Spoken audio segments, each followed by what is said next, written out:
Halo teman-teman, salam sehat selalu untuk kita semua. Salam sejahtera kembali dengan saya, Bung Ropan. Sebentar malam, tim nasional U23 kita akan bertarung melawan tim nasional Irak untuk U23 dalam pertandingan yang akan berlangsung di Stadion Abdullah bin Khalifah untuk memperebutkan juara ketiga.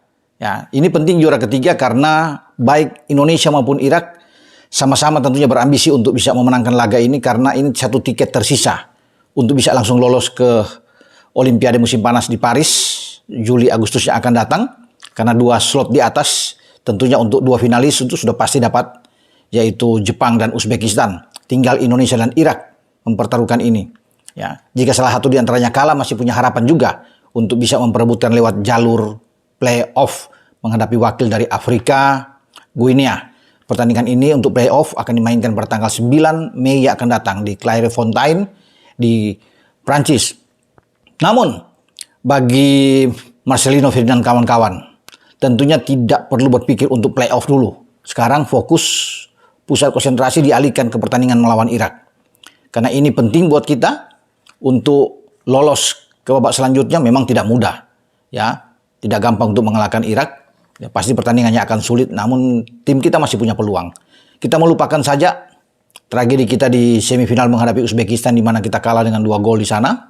Dengan segala apapun yang terjadi, sekarang kita harus benar-benar siap menghadapi Irak. Siap secara mental, harus kembali lagi, bugar, ya. Fisik juga harus kuat karena kemarin kalau saya lihat agak sedikit penurunan dalam segi pertarungan melawan Uzbek, tidak seperti melawan Korea Selatan. Sehingga ini tentunya bagi STY akan terus mengevaluasi dan memperhatikan dari segi fisik ini, dan saya rasa setelah beristirahat lama dan akan tampil pada malam nanti, Indonesia sudah kembali dalam top performance. Ya, ini yang diinginkan tentunya baik oleh STY dan juga Ketua Umum PSSI Pak Erick Thohir dan kita semua masyarakat di Indonesia yang mengharapkan bahwa kita bisa meraih posisi ketiga di Piala Asia U23 yang berlangsung di Qatar.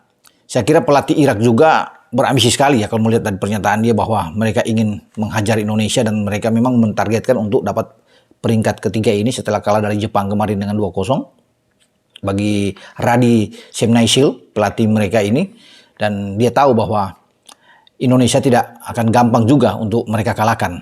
Ya, Indonesia tim yang kuat, terlepas Indonesia kalah dari Uzbek, tapi mereka tidak akan menganggap remeh. Mereka akan berkonsentrasi penuh sama seperti kita untuk fokus juga melawan Indonesia.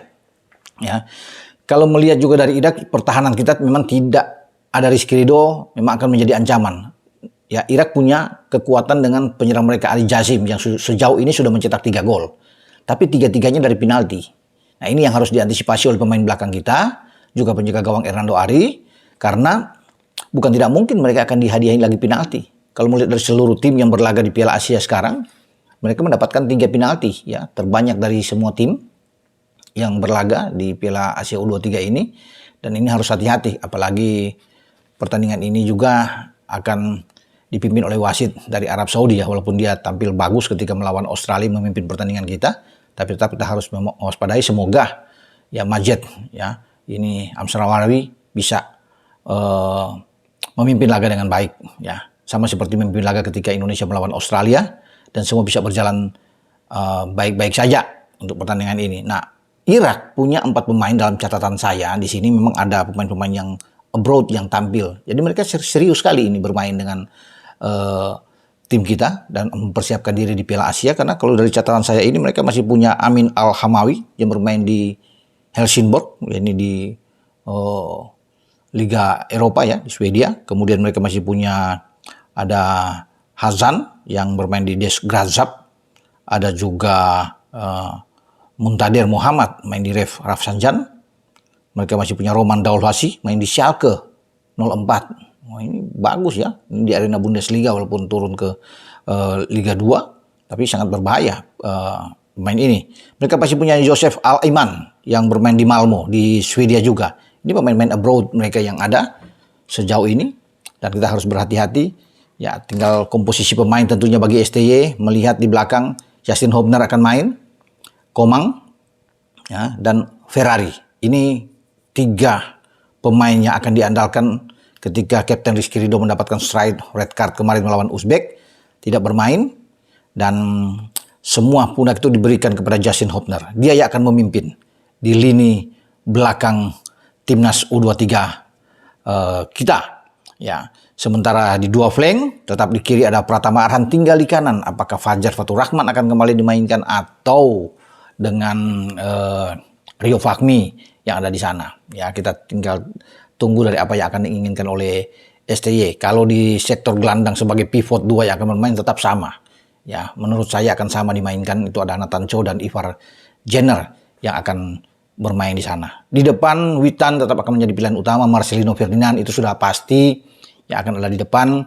Kemudian kembalinya Rafael Struijk setelah ada 2 kartu kuning akumulasi, dia tidak bermain kemarin melawan Uzbek.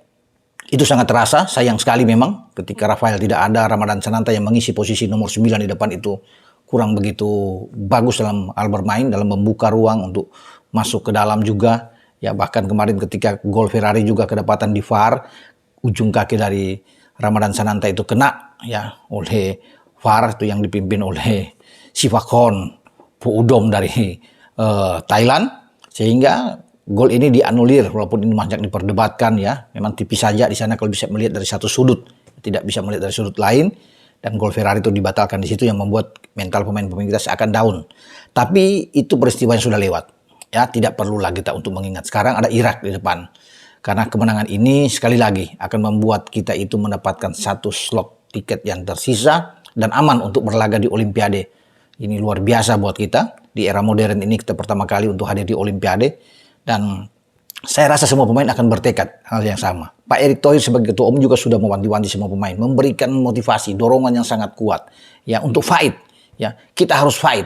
Ya, ini kesempatan buat kita. Jadi ditanya bisa melakukan yang terbaik. Kalau kita bisa mengalahkan Australia, bisa mengalahkan Jordania dan Korea, walaupun kalah dari Uzbek, mengapa tidak dengan Irak? Karena Thailand juga pernah mengalahkan di fase grup Irak dengan 2-0. Jadi kalau melihat dari sini, membangkitkan lagi semangat motivasi dari seluruh pemain kita untuk tampil habis-habisan melawan Irak. Ini perlu ya untuk dorongan seperti ini, sehingga anak-anak itu sekarang udahlah move on cepat dari pertandingan kemarin ya. Kita akan lihat nantinya duel seru melawan Irak di Abdullah bin Khalifa ini. Ya, semoga kita bisa mendapatkan hasil terbaik. Ya, tinggal kita sekarang menunggu skema seperti apa atau starting 11 seperti apa yang akan dimainkan. Apakah akan ada berubah atau tetap dia akan mempertahankan paling tidak 90-95% pemain yang tampil di starting 11 melawan Uzbekistan, kita tidak tahu. Semua STY yang lebih tahu untuk kondisi anak-anak asuhannya. Yang pasti saya berharap kita harus bisa memenangkan pertandingan, dan doa dari masyarakat Indonesia tentunya terus akan mengalir menyertai perjuangan dari tim kita yang akan berlaga melawan Irak nanti malam. Oke, dengan saya Bung Ropan berbicara di sini. Ciao.